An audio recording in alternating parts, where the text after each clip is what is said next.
tudo orna, tudo orna, tudo orna, tudo orna, tudo orna.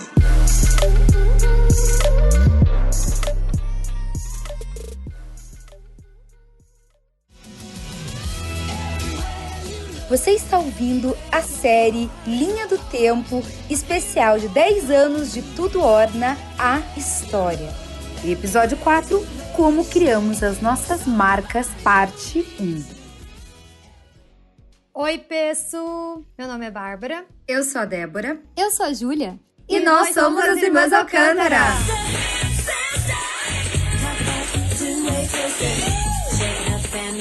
Galera, estamos muito animadonas aqui. Animadonas foi boa, né? Porque hoje é o episódio fatídico, aquele momento da nossa história em que a gente deu um clique, um despertar e falou: queremos criar a nossa própria marca. Então, nesse episódio aqui, a gente vai contar pra vocês, né, como que surgiu a Orna, inclusive o nome mesmo, né, que obviamente ele surgiu do Tudo Orna, mas foi, né, um processo de decisão que a gente teve e tal, a gente vai contar um pouquinho pra vocês, e muitos outros detalhes, né, da escolha do segmento e como foi. E para introduzir esse tema, uma coisa importante de a gente falar é que, para recapitular um pouquinho, nós estávamos trabalhando, né? A gente tinha uma agência de comunicação e também o blog. E já estávamos trabalhando há alguns anos ativamente, já criando campanhas bacanas e legais com marcas. Beleza, a gente já estava conseguindo, então, gerar um capital e gerar colher frutos desse nosso trabalho como produção de conteúdo, empresa de mídia. E isso é importante falar porque quando você está prestando esse tipo de serviço e produzindo esse tipo de conteúdo para a internet, você não está atuando com produtos físicos. Você tem um produto digital, que é o blog, que é o seu site, que é as produções todas digitais. Então, essa é basicamente a grande diferença da virada de chave quando nós entendemos que nós iríamos produzir os nossos produtos. E um pouco antes disso acontecer, a gente teve um experimento bacana também, a gente fez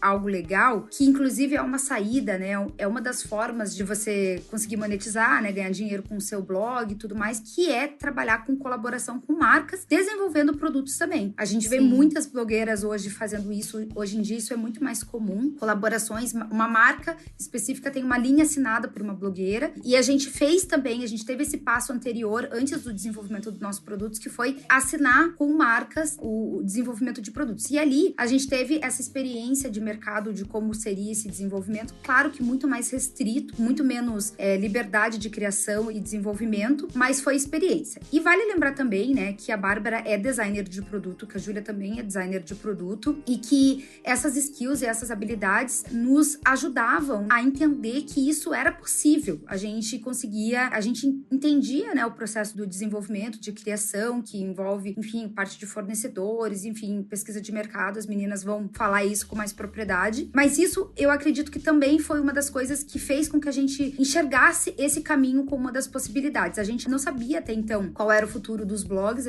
a gente tinha muita vontade de ter a nossa própria marca que retratasse, né, que tivesse impresso ali os nossos valores, o que a gente acreditava como moda. E agora as meninas vão contar um pouco sobre como foi esse processo todo de desenvolvimento da nossa marca, ó. Então, ainda quando a gente estava na curta, a gente já tinha essa vontade de ter uma marca própria, pelo fato de estar já em contato com outras marcas. Naquele momento, o nosso blog, a gente já teve muitas experiências com outras marcas, além de fazer publicidade para elas, nós também tivemos contato com a história desses produtos, a história das marcas, que muitas vezes as ações que a gente tinha de publicidade envolviam esse conjunto de experiências. A gente já falou disso antes, já falou disso no Efeito Orna, até tem uma aula no ADDuck, isso aqui fazendo um parênteses, falando sobre essa experiência de marca. Então, isso foi nos despertando uma vontade de criar o nosso próprio produto, com o nosso próprio conceito, com os nossos próprios valores, com a nossa forma a nossa criatividade, nosso design. Então, isso foi despertando em nós. E o fato de a gente já ter também essa formação em design de produto, dava a sensação, não que foi mais fácil, mas nos deu essa esse encorajamento de como nós entendemos o processo de criação de um produto, seria mais fácil a gente criar um produto do zero, porque a gente tinha essa teoria. Porque é teoria, porque quando você está na faculdade você tem a teoria, mas não a prática. A prática a gente foi viver quando a gente desenvolveu o nosso produto de fato. Porque mesmo que você desenvolva um produto dentro da faculdade de design de produto, gente, não é a mesma coisa. Tem professor por trás. É bem diferente, você pode fazer um produto tudo tosco e errado e torto e sem ergonomia, que mesmo que você justifique, não é um troço que você fez, que realmente foi pro mercado, não é validado, que foi validado, que teve que ter uma preocupação porque você ser colocado no mercado, as pessoas iam consumir, teria que ter valor, e como que isso funcionaria, quais são os materiais, enfim. Na faculdade, você até estuda sobre materiais, mas quando você vai fazer um protótipo. Você não chega a fazer um produto, por exemplo, com o material ideal, porque você é um estudante e nem tem condições de desenvolver algo nesse nível. Nesse processo, então, de entender que a gente queria ter uma marca própria, é obviamente que a gente foi indo pro caminho da moda, de produtos de moda, porque era o que a gente falava no Tudo Orna, era o conteúdo que a gente explorava. Então, inicialmente, a nossa primeira coleção seria de roupas. Era o mais óbvio, parecia ser mais sensato da nossa parte, criar uma linha de roupas, justamente porque era o que a gente estava envolvido, era o que a gente amava, enfim. E daí começam os primeiros desafios, né? A ideia é ser uma marca própria, a gente teria que ter uma modelagem única, a gente teria que desenhar essas peças, a gente teria que ir atrás desses tecidos, a gente teria que ir atrás de uma costureira que soubesse fazer, um modelista, ou quem sabe uma fábrica, mas inicialmente também não daria para ser uma fábrica, porque a quantidade mínima para uma fábrica é muito grande, então não teria como a gente não tinha esse investimento também. E todo o dinheiro que a gente tinha para criar a nossa própria marca, é importante falar isso, que ele veio das nossas economias, das publicidades que o Tudo Orna nos trouxe. Então vale lembrar também que não era muito, né? Assim, vale lembrar que investidor não era muito. Não era muito. Como a gente está falando do momento de Tudo Orna, como vocês viram nos capítulos anteriores, a gente teve nossa agência, a gente só perdeu dinheiro lá, não ganhou nada. Voltamos para casa dos nossos pais, começamos a trabalhar só com o Tudo Orna, e o Tudo Orna sim começou a nos dar dinheiro. A gente estava conseguindo monetizar, mas estava longe ainda de ser o valor ideal para a gente poder se sustentar. A gente ainda morava na casa dos nossos pais, então a gente não pagava aluguel. Estava longe de manter 3 meninas, né? 3 mulheres, porque nós éramos em 3 cuidando do blog e trabalhando 100% full time com essa mídia. Então ele estava monetizando, mas ainda não estava nos sustentando, mas ao mesmo tempo a gente sabia que se a gente criasse uma marca, era um outro canal que poderia vir nos dar dinheiro, que poderia fazer com que a gente crescesse, uma coisa que a gente amava. Com o dinheiro que a gente conseguiu da publicidade do blog Tudo Orna, a gente deu início aos primeiros protótipos de uma coleção de roupa pra Orna. E aí, Júlia, é isso? Bem por aí mesmo, tá? Isso tudo que você falou. E realmente, assim, a gente, apesar,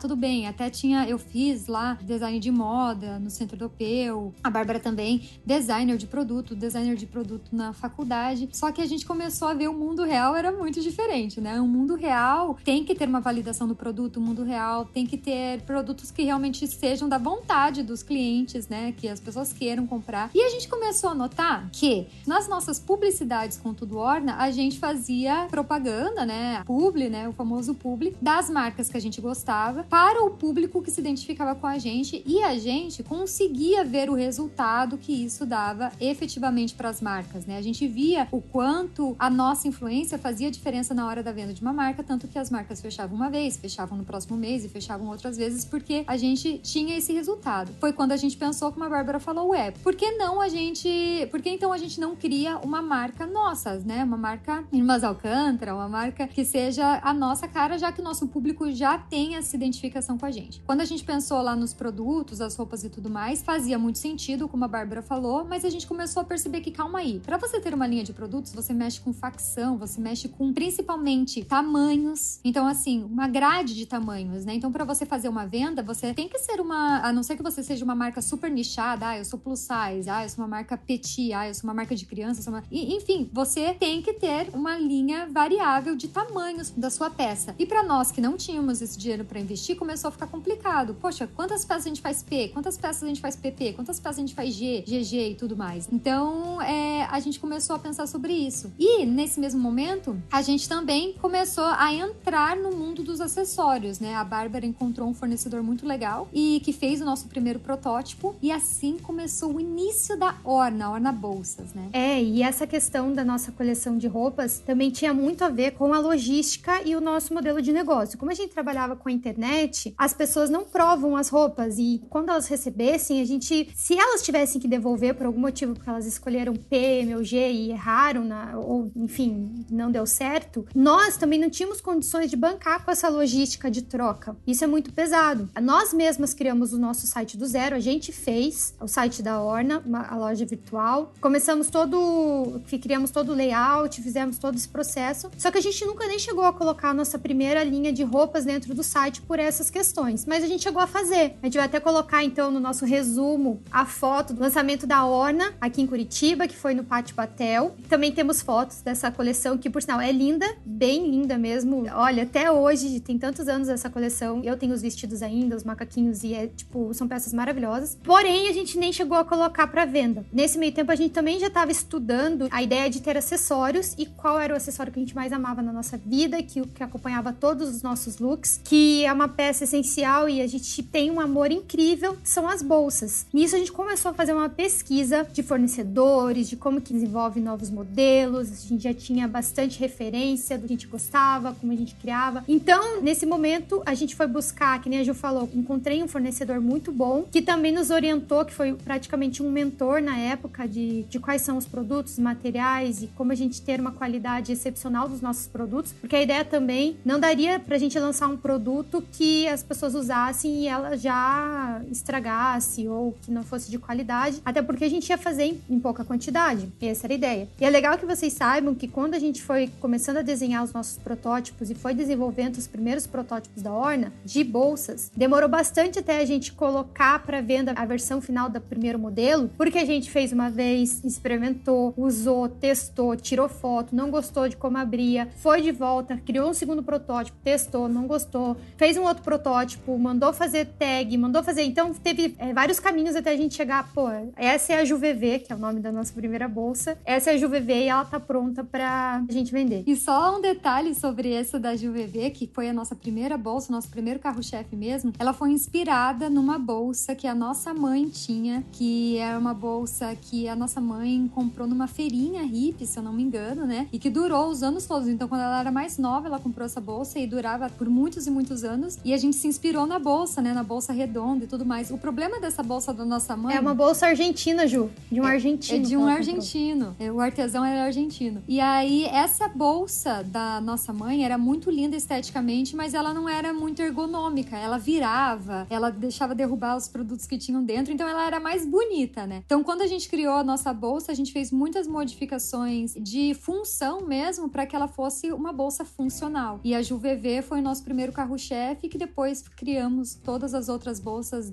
da linha Orna, depois da JuVV, né, no caso. Aqui a gente também já tá partindo bem para uma parte meio que final ali, como o produto já estava finalizado, a gente desenvolveu campanha, falou da abertura da marca, que a gente fez uma super parceria com o shopping também. Enfim, todos esses detalhes são parte do processo. Mas vale lembrar que até descobrir o fornecedor, aqui em fornecedores não tinha, era bem difícil, foi um processo de muita pesquisa, assim como também na parte do desenvolvimento de peças, né, e desenvolvimento de modelagens, precisou ter viagens, precisou ir para feira, conversar com outros profissionais da área para entender qual seria a escolha, e mesmo assim a gente não conseguia ficar satisfeita, então realmente a gente depositou muito investimento de tempo, e sempre foi assim na nossa marca, a gente sempre depositou muito tempo no desenvolvimento do produto, com o cuidado de que isso realmente fosse uma experiência muito boa para os clientes, para os usuários, que para nós eram as nossas leitoras e seguidoras. Então, Quarta Irmãs tinha que ser uma coisa muito legal. Se a gente não pudesse oferecer uma modelagem, oferecer, digamos, uma grade que contemplasse diversos tipos de corpos e pessoas, e a gente preferia não fazer do que fazer uma coisa que não fosse chegar no público de um jeito bacana. Então, os acessórios foi uma opção que a gente viu como a gente vai conseguir atender. Se a gente investir no design, se a gente investir na funcionalidade e agregar valor ao produto por meio da nossa história, e aí vem todo o conceito também do nome, que a gente já falou também, que a primeira peça se chamou JuVV,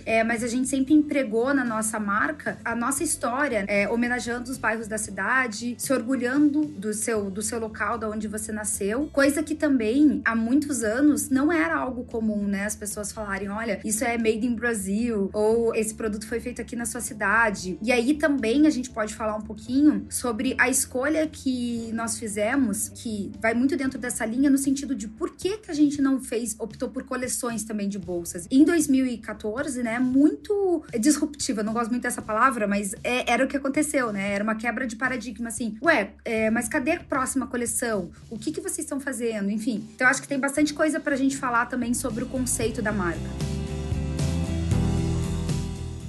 Fazia parte do conceito da nossa marca o slow fashion, né? Tanto que todo o meu TCC, eu tava finalizando a faculdade nessa época, né? Já tinha feito o intercâmbio, voltei. Daí, quando eu voltei, estava finalizando a faculdade, meu TCC foi todo em cima da Orna. Então, tá até lá disponível no YouTube pra você assistir, se você quiser. Gente, é muito legal. Assistam no YouTube o TCC da Júlia. Deve estar como TCC, tudo Orna, Júlia Alcântara, que é sobre a Orna. TCC tudo Orna, já acha. Eu tava nervosíssima no dia, obviamente, né? Sempre tive muito medo de falar em público. E aí, o que aconteceu foi que todo o trabalho, né, de tese, não só tese, né, de confirmação, foi em cima da Orna. Nossa, só um parênteses, Ju, só um parênteses, desculpa interromper. É legal falar. É muito legal você ter lembrado do teu TCC, porque, que nem eu comentei antes, quando a gente tá na faculdade, quando a gente vai criar, é tudo meio... é da nossa imaginação. Por mais que você faça estudos pra convencer ou pra justificar o teu produto para os professores, é um universo que tudo é possível. Você pode criar um protótipo, nem usar os materiais verdadeiros, você pode criar um protótipo e imaginar milhões de soluções que talvez no mundo real seria caríssimo de executar. O TCC da Júlia foi muito legal e diferente do que os professores estão acostumados, porque ela fez realmente de uma marca que estava nascendo naquele momento, que existia, com uma noção de mercado muito mais verdadeira e realista, porque os valores, os materiais, os protótipos, ela teve que fazer baseado na nossa realidade de marca. Então é muito legal vocês assistirem, porque é diferente de assistir um TCC de um curso de design de produto qualquer. Nossa, Bárbara, me senti muito especial. Obrigada. De nada. Vindo de uma designer, assim, eu como colega de trabalho, me sinto muito especial. Tenho que lembrar também, já que eu tô fazendo esse parênteses, que o meu TCC é design de produto também não... Exato, também não, foi. Realmente, tanto você e a Débora fizeram, né? A Débora também, a gente tá casos falando a gente tá falando do exemplo da Orna, que foi diferente, mas eu também acabei usando no meu TCC a empresa do meu pai, que é a Torque, de máquinas de alta pressão. Eu fiz uma máquina de alta pressão também com as limitações reais que a empresa tinha. Então, se eu fizesse um protótipo, não poderia fazer um injetado super louco, que eu tinha vontade, porque não era assim, era com fibra de vidro. Então, eram coisas bem específicas e eu pude justificar isso no meu TCC.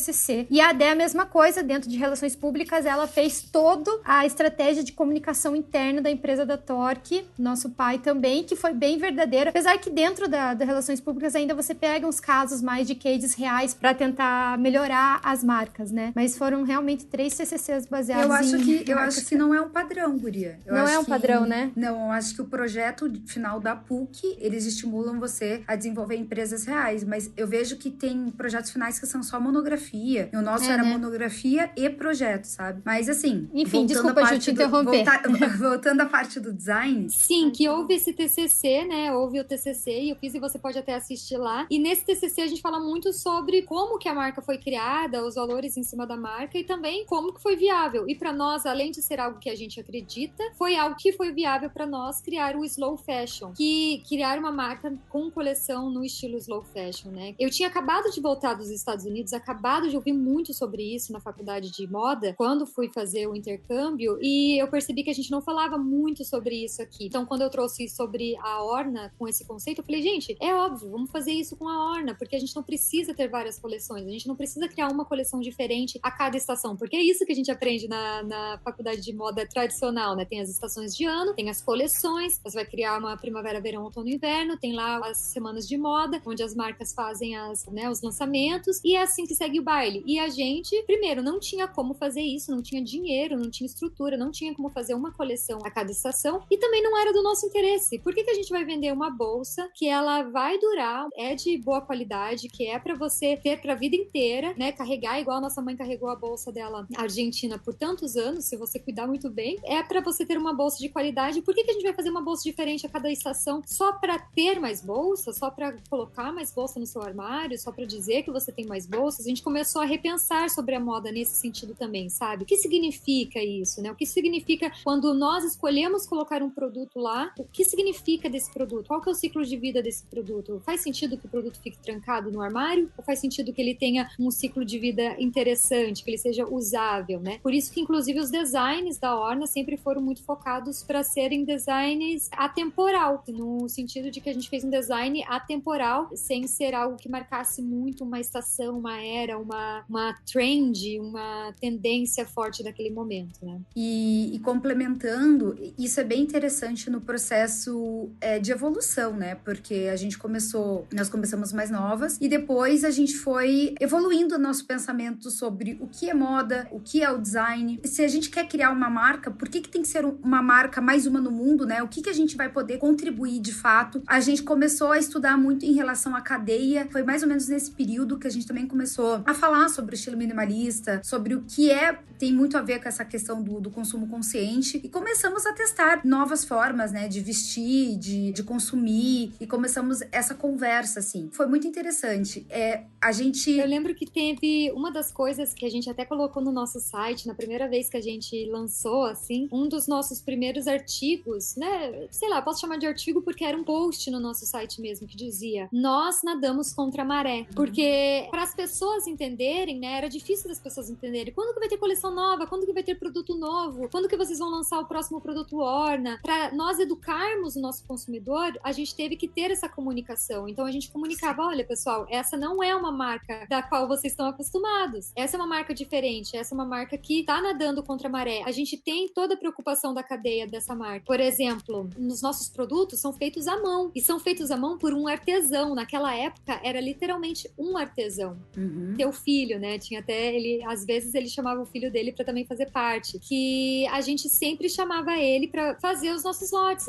Era uma conversa muito legal, né? Assim, tinha uma preocupação muito grande, porque como a gente começou a entender de toda, né, o modelo de produção e desenvolvimento do produto, a gente tinha essa preocupação também no sentido de responsabilidade econômica, né, que envolve uma empresa. Então, como que a gente pode fazer isso, uma remuneração justa? Como que a gente poderia fazer muitas outras escolhas como marca, né, que visa o lucro, que visa só o lucro, né, porque uma empresa, claro, ela precisa lucrar até para se reinvestir, para se desenvolver, inclusive para conseguir gerar mais empregos, realmente crescer, né? Sim, o propósito de uma empresa é ter lucro. Né, mas não só isso, né, porque uma empresa tem responsabilidades, ela pode fazer muitas escolhas. A nossa ideia era, se nós vamos ser uma empresa, a gente precisa questionar algumas coisas. A gente pode comprar da China? Pode. A gente pode produzir na China? Pode. Mas é isso que a gente quer? E vale lembrar que agora, em 2020, a Gucci anunciou uma nova forma de... Não é isso, Ju? Você contou recentemente pra gente. Isso. Eles lançaram que eles finalmente estão saindo do calendário primavera-verão, outono-inverno também. Pra ter uma marca tão high fashion, né, tão de luxo, que são as marcas que trazem as tendências para as fast fashions e para todo o restante do mercado, ter essa posição, ter essa iniciativa é muito importante para o mercado como um todo, sabe? Significa que o mercado realmente está mudando, porque o consumidor está mudando também o pensamento, e que não necessariamente a gente está naquele clima de comprar desenfreado. Tem que comprar? Claro que tem. A economia tem que girar, é super importante que a gente continue comprando as coisas, que a gente continue vendendo as coisas, mas realmente na velocidade que estava acontecendo no mercado da moda, estava desnecessário, e às vezes até estava,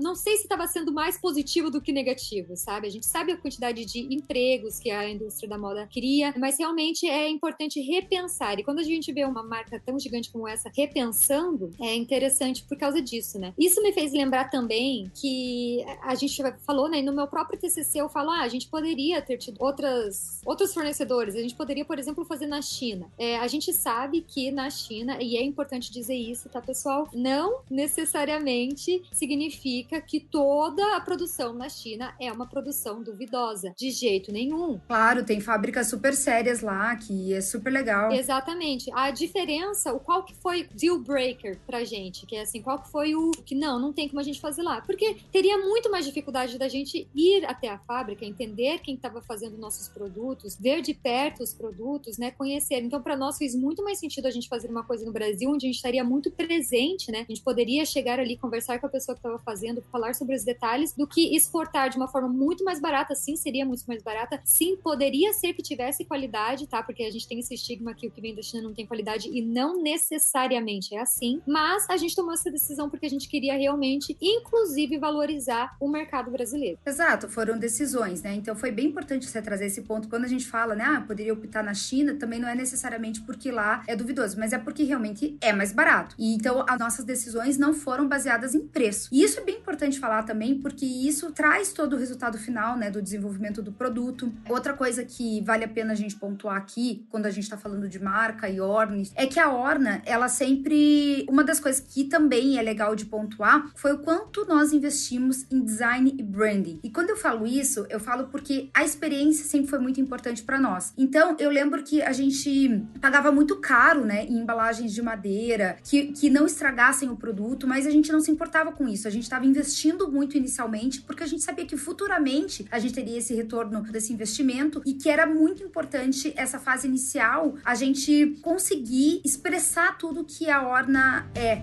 o conceito da Orna. E eu acho que é bem legal a gente falar sobre isso, sobre essa questão de embalagem, que foi algo que a Bárbara ficou muito presente desde o começo, inclusive bem no começo e por muito tempo, o estoque da Orna foi lá na casa da Bárbara. Era num quarto. Num quarto da casa da Bárbara. E ela sempre teve muita atenção ao detalhe. Eu acho que isso é uma qualidade sua, inclusive, Bárbara. Obrigada. Né?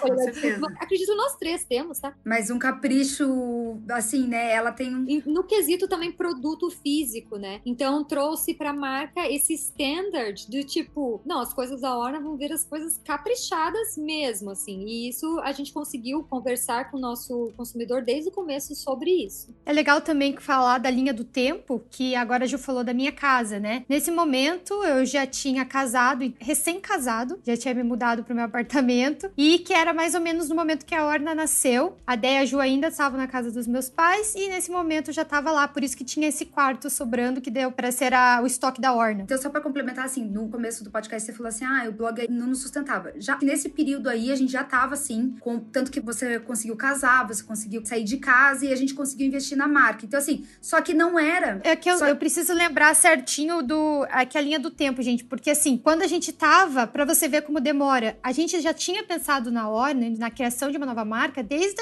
a época que a gente tava dentro da curta. Até no escritório. Até no escritório. Então, por isso que às vezes eu falo, mas talvez a linha do tempo não bata sempre como eu estou lembrando. Porque, assim, demorou pra gente lançar a Orna no mercado, mas a Orna já existia nos nossos sonhos há um tempo. Então... E planejamento, né? Planejamento. E estudo. E dedicação. E indo atrás de fornecedor. Não foi um processo rápido. Então, nesse período, realmente, a gente tava com o dinheiro de tudo Orna, de publicidade, investindo em Orna, mas não necessariamente investindo na Orna, porque ela já existia pra vocês, mas investindo nesses protótipos, investindo em produto, em materiais, em pesquisa. Pré-lançamento, né? Nessa pré-organização do que seria. Pré-produção. E a gente não tava ganhando o mesmo dinheiro nessa época. Isso eu lembro claramente, que a gente pegava esse dinheiro, que era o pouco que a gente tinha, e investia nesse sonho da marca. Mas depois que passou por essa fase, a gente teve um período ali que foi um auge do Tudo Orna, que a gente tava conseguindo fechar bastante publicidade, a gente tava conseguindo fechar bastante parceria. Nisso, eu casei. Meu casamento mesmo foi um case de a gente conseguir parceria, então foi bem legal essa época, a gente validou bastante coisa do Tudo Orna e, consequentemente, eu já tava conseguindo me manter e o Rick também já tinha o emprego dele, então nós dois juntos tínhamos condições de nos sustentar. Mas ainda não estava, eu não lembro de ser, tipo, super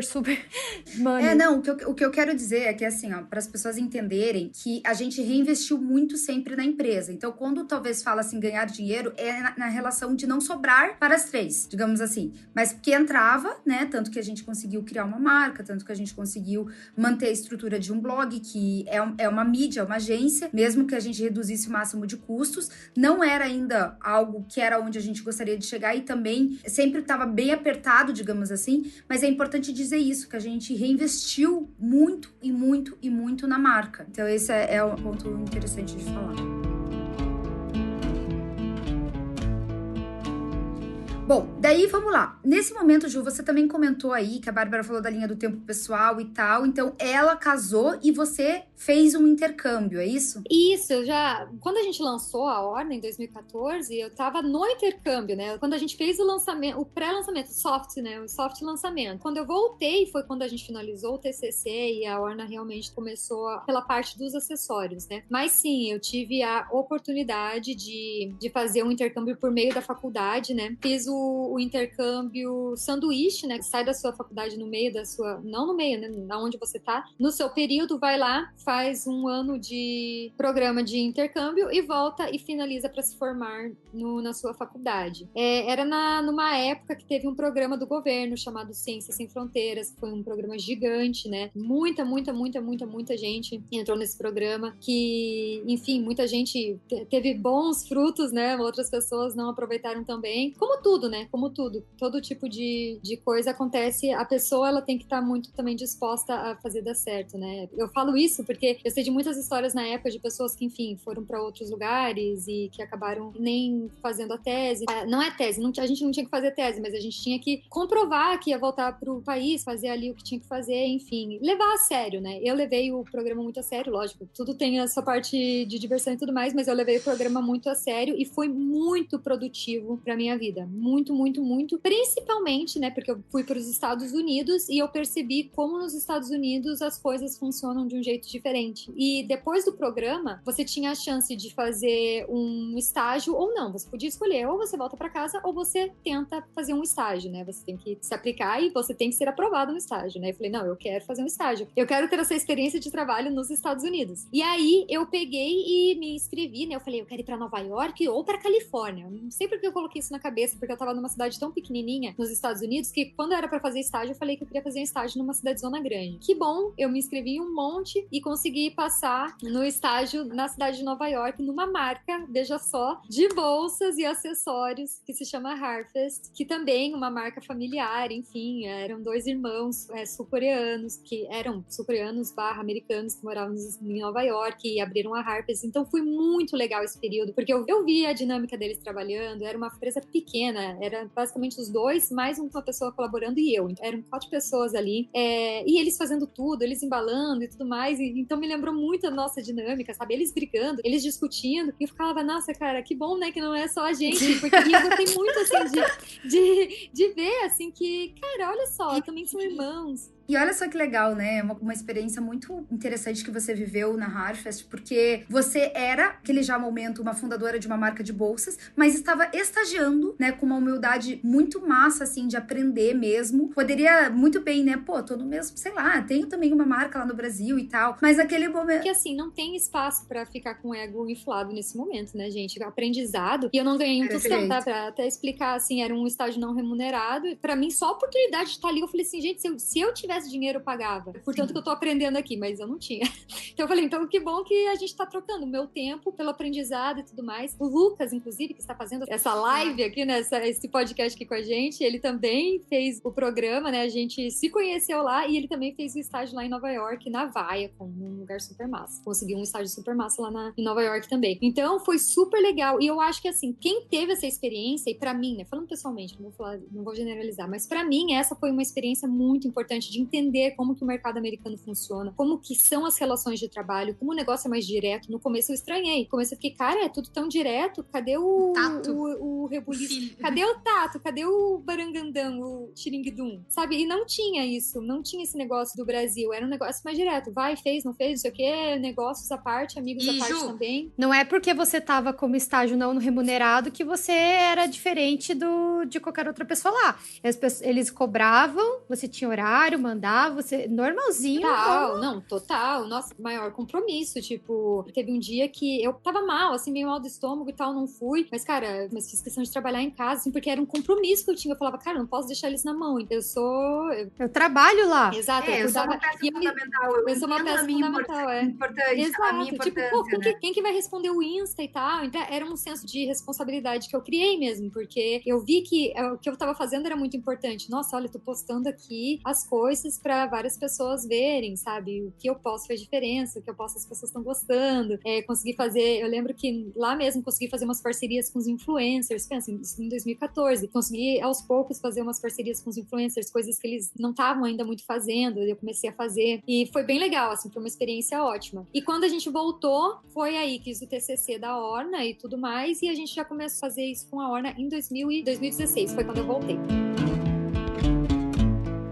Quero trazer algumas coisas legais também pra gente falar aqui nesse podcast, coisas que vale a pena contar e que talvez a galera não saiba. Como que era a criação das fotos? Então a gente já falou que o gerenciamento, a criação do e-commerce, o estoque, vários dos processos eram realmente feitos por nós três. A Bárbara estava sempre muito à frente da marca e, inclusive, fisicamente o local era ocupado lá no AP dela. E outras coisas que eu acho que vale a pena a gente contar pro pessoal imaginar era como eram feitas as produções. Porque uma coisa que a galera sempre falou muito da marca, né, e chamava atenção era o cuidado com a fotografia. E a gente sempre se virou, né, meninas? Então, eu acho que é muito legal porque essa parte é uma parte que eu gostei muito quando eu li o livro da Sofia Maruso, quando ela conta lá o que ela fazia e tal. E quando eu fiquei lendo, eu falei, meu Deus, é muita gente, sabe? Fazendo, cara, parceria com tudo. A gente usou muito da economia criativa, a gente sempre fala isso, né? A gente usava esse potencial como marca, como que isso pode ser legal para um profissional e como isso pode ser legal para marca, enfim, o recurso que dava mesmo. E eu lembro muito das primeiras fotos que a Bárbara montou um estúdiozinho, criou ali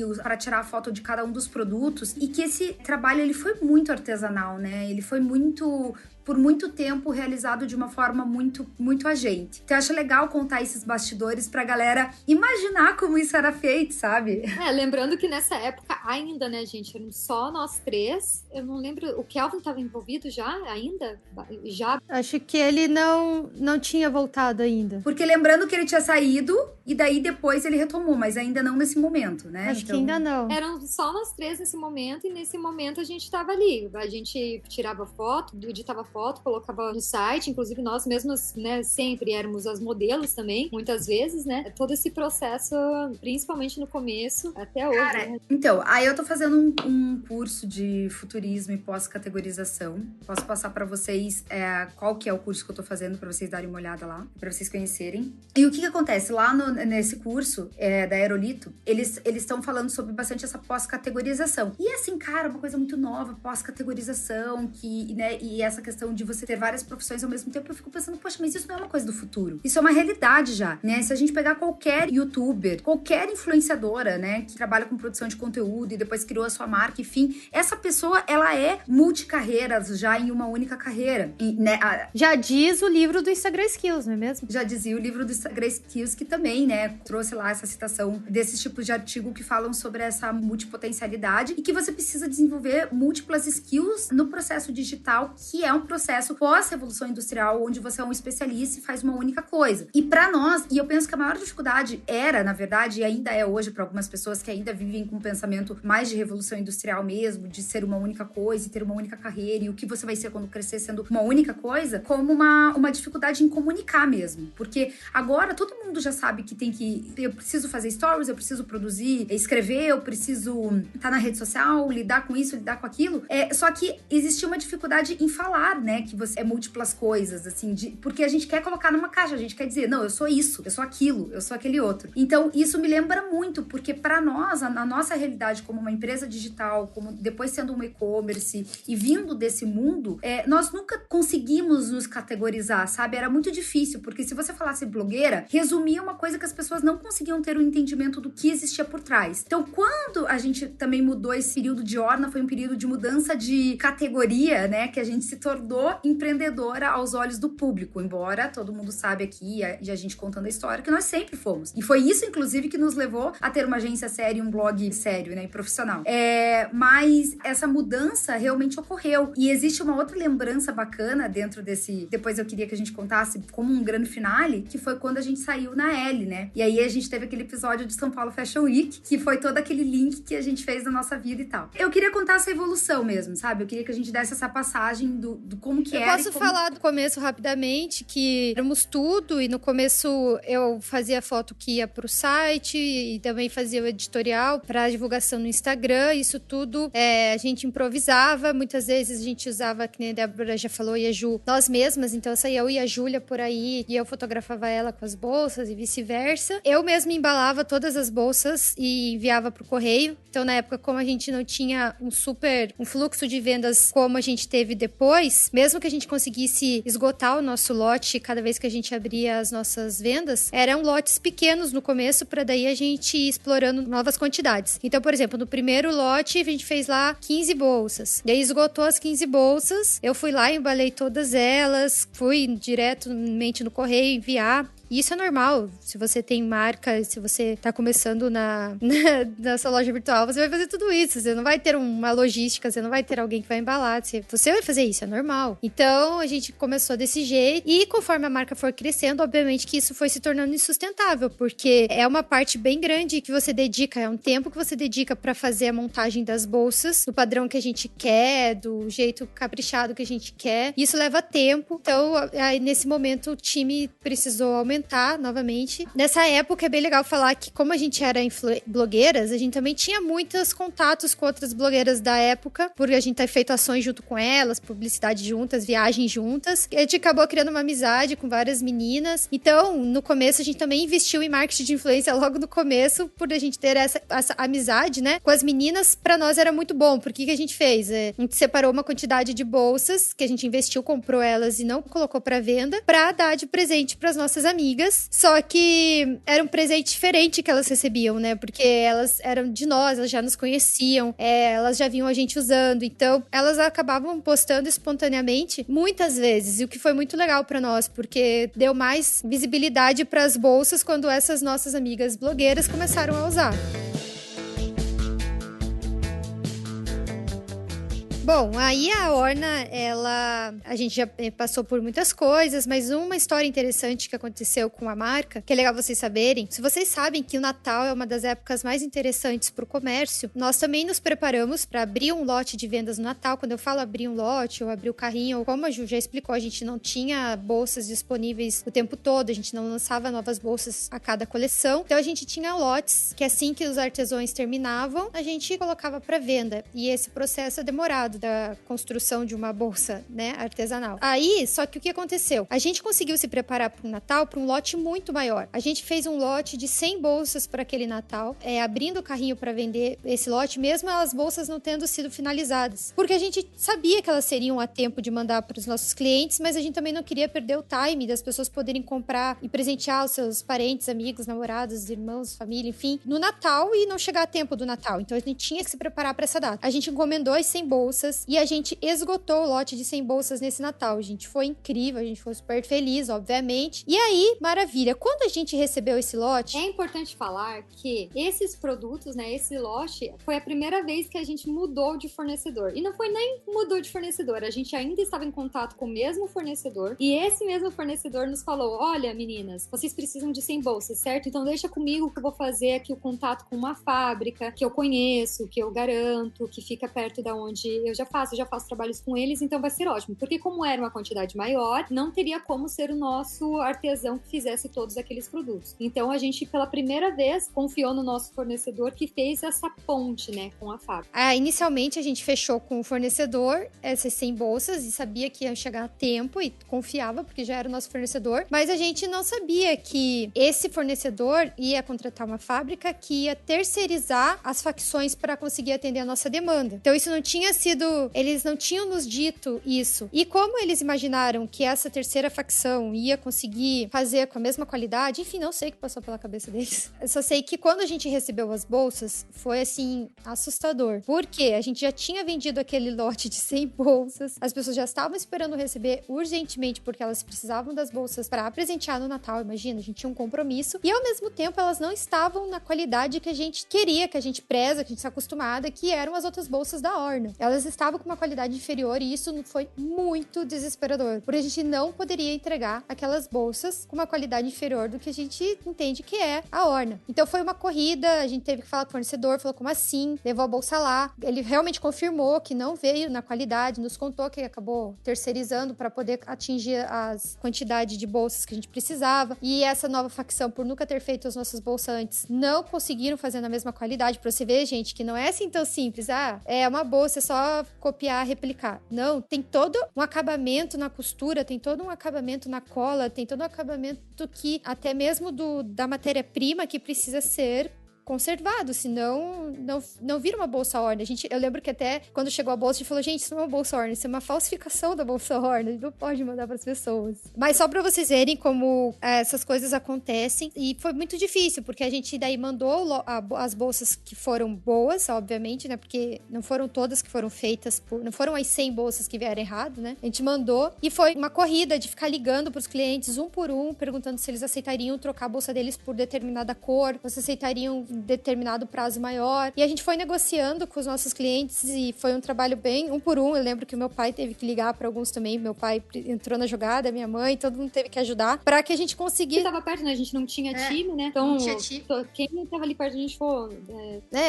Ajuda a gente a ligar, porque muito cliente, já tava sujeito as pessoas não aceitarem, né, deu tudo certo, as pessoas receberam as bolsas no Natal, a gente conseguiu devolver as bolsas que vieram falsificadas, e depois a gente recebeu os originais com o tempo, mas foi uma coisa muito desesperadora e um grande aprendizado, pra você ver como isso nunca mais aconteceu com a Orna, a gente jamais abriu um lote sem ter o produto em mãos, a gente tem hoje, a gente só vai vender depois de já ter visto, no caso das bolsas, né, já ter passado por um crivo mesmo, né, desse, tipo, olha, isso aqui... É que a gente tem um controle de qualidade rígido, digamos assim, né, porque... a gente tem um controle de qualidade bem rígido, né? Na época a gente já tinha, mas como a gente tava com o mesmo fornecedor e ele atendia as nossas expectativas depois de vários protótipos, a gente não achou que a gente ia receber bolsas com uma qualidade inferior, e não funciona assim. Contato com o fornecedor, não, a gente tem que ficar em cima mesmo, tem que ter um relacionamento. Tanto que recentemente, né, até lembrando um pouco dessa história, recentemente a gente acabou tendo uma coisa bem menor nas proporções, mas como às vezes, como a gente passa por coisas que,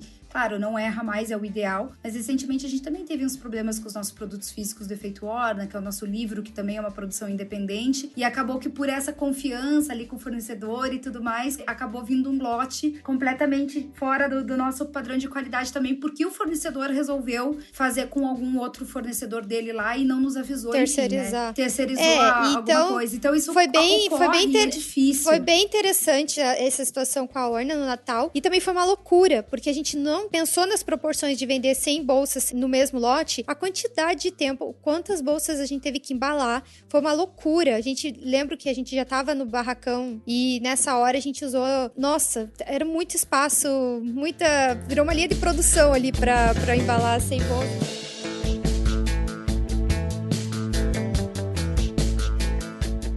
E aqui eu queria fechar com a história da Ellie, que foi um momento marcante pra nós também, que aconteceu o seguinte. Nós, quando a gente tava começando lá na época do blog, lembra que a gente contou que a gente tava cobrindo eventos de moda. E qual que era o auge pra quem é blogueira, pra quem era blogueira daquela época também? Qual era o principal evento de moda do país, né, pra você ter uma chance de ir cobrir e tal? Era o São Paulo Fashion Week. E era muito difícil você conseguir convite credencial, enfim, né, você tá lá naquele espaço. Ainda mais pra quem não tava envolvido com o mundo da moda antes, então por que eles iam dar um acesso ao Tudo Orna? Que eles...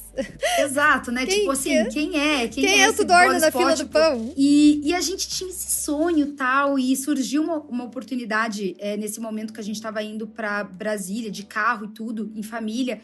Nossa, a gente tava saindo aqui de Curitiba pra ir pra Brasília de carro, né? A gente conversou com o nosso pai pra se teria como a gente dar uma parada em São Paulo, porque era bem no período que a gente queria tentar entrar no São Paulo Fashion Week, assim, na caruda. A gente tentou mandar muitos e-mails, a gente recebia só não dá, não foi aprovado, não tinha como. Então, embora a gente já conseguisse muita coisa legal, a gente conseguiu acesso a alguns shows, a gente conseguiu acesso ao show do Marco Luque, coisas assim que tinha na época, alguns shows do Maroon 5 e tal, mas isso foi um pouco mais pra frente, que a gente já tinha aquela credencial, tipo, imprensa. Mas nesse momento, principalmente pra São Paulo, a gente ainda tava conquistando a nossa marca, a nossa reputação, né, nesse meio. Mas a gente foi na cara e na coragem mesmo e conseguiu entrar, cara. Foi uma loucura, tava bem no finalzinho. Já tava meio que nos final do negócio. Tirava foto dos looks da Júlia, saiu em vários sites. Lá que a gente conseguiu, conheceu a Lia Camargo, do Just Lia, e pra nós foi o auge quando ela falou assim, Tudo Orna? Ai, que legal! E ela mostrou pra gente um espaço onde as blogueiras ficavam. Vocês lembram disso? Sim, eu lembro super disso. Eu lembro que foi muito legal conhecer ela, porque ela foi muito legal com a gente. Ela nos recebeu muito aberto. A gente era nada, né? E na na época, ela tinha um dos blogs mais conhecidos, né? Just Lia sempre foi super conceituado, né? O nosso blog era ali conhecido em Curitiba e tava começando ainda nesse mundo, né? E foi muito legal ser recebida por ela e ela nos chamou, venham ver aqui onde a gente tá, onde a gente faz a cobertura. A cobertura e tudo mais, foi bem legal. Nossa, foi incrível. E aí, gente, a gente queria muito entrar nos estandes das revistas. Só que pra entrar no estande da revista, precisava ter lá pulseira, sei lá, um monte de coisa lá, e a gente não tinha. Só que é aquela coisa, né? O não, a gente já tinha, e a gente sempre teve essa mentalidade do tipo, se o não você já tem, por que não tentar e perguntar? O máximo que você vai receber é o não, e esse você já tem. E ali foi que a gente chegou e falou, a gente pode entrar nesse stand aí e tal, da Ellie? E eles falaram, pode entrar, que a gente se olhava assim, nossa, tô entrando aqui no stand. Não acreditava que a gente estava naquele local. Cara, sabe quem que eu acho que tava lá dentro? A Manu Gavazzi tava lá dentro, sabia? E pra entrar, a gente teve que falar, mas por quê, né? Não, a gente é imprensa, a gente tem um blog, é o Tudo Orne Curitiba, deles, tá, então tá bom. E aí foi bem, a gente viu uma mentalidade diferente da galera de São Paulo ainda pra cá e tal, porque eles já estavam olhando os blogs como tipo, poxa, se elas têm um blog, elas têm uma influência, vamos deixar entrar, tipo, não tem, elas têm um blog, né, elas podem, qual que é a chance? A chance é elas fazerem uma publicação e elas têm que ter uma experiência legal com a marca, então a gente percebeu uma... E a Manu Gavassi tava dentro da... Guria, a Manu Gavazzi tava lá, esses dias eu tava lembrando disso, eu falei, eu falei, cara, a gente viu naquela época a Manu Gavazzi lá no São Paulo Fashion. Eu não sei se foi exatamente nesse. A coisa que a gente mais fazia era entregar cartão do Tudo Orne, né? Cara, muito! Sério, era um negócio assim impressionante. A gente tava nem aí, dá-lhe cartão pra qualquer um que pedia, porque o cartão era uma coisa baratinha, né? Aí, cara, sabe o que eu lembro que a gente fez? A gente fez aquele ainda cartão que era mais barato, que era... Não é o tamanho de um cartão normal, era metade pra fazer mais quantidade. Mini cartão, não sei o quê. Era aquele mini cartãozinho, sabe? Maria. Enfim, aí a gente tava lá no rolê e foi muito legal que depois de muitos anos com a marca já consolidada, acredito que foi a última edição da Ellie no Brasil, né? Que a Ellie acabou encerrando suas atividades aqui no país. Mas na edição de aniversário, que foi a edição comemorativa, eles selecionaram só as marcas mais hypes, as marcas que eles mais que eram as apostas deles do futuro e tal. Um novo momento da moda, era esse o highlight do... Era o novo momento da moda, a edição especial da Ellie, que era a edição de encerramento, e naquele momento a gente não sabia, mas eles já sabiam. E foi surreal quando a gente apareceu lá dentro da revista Ellie, depois de muitos anos, né? Já tinha, sei lá, foram... não faz muitos anos, acho que foi em 2017 ou 2017, né, que a gente saiu na Ellie. Então aquilo foi um fato marcante para nossa marca e acredito que pode ser inspirador para você também, de que, poxa, em algum momento no início da nossa jornada, aquilo era tão inacessível, sabe? Era tão assim, um sonho a gente estar lá dentro daquela revista que a gente admirava, passando pelo stand. E depois nós estávamos na revista, né, estampando o novo rosto da moda no país. E assim, para mim foi muito emblemático, foi muito icônico esse momento. E como que foi a sensação para vocês? Foi muito legal. Foi muito legal. Muito bom, porque foi uma comprovação, né? Uma revista tão grande, tão renomeada, e dá uma historinha na cabeça, né? A gente começou com um blog no momento em que a gente não era muito amigo, né? Entre aspas, assim, da mídia, porque algumas das pessoas podiam até ver os blogueiros como uma ameaça também, entre aspas. Mas daí mais pra frente, né? Conforme a gente foi crescendo e com as nossas marcas, a gente sai lá como Tudo Orna, né? Mas também divulgando a nossa marca de bolsas na época, né? A Orna mesmo. Então foi muito legal. Foi uma confirmação, assim, de que alguma coisa boa a gente tinha feito.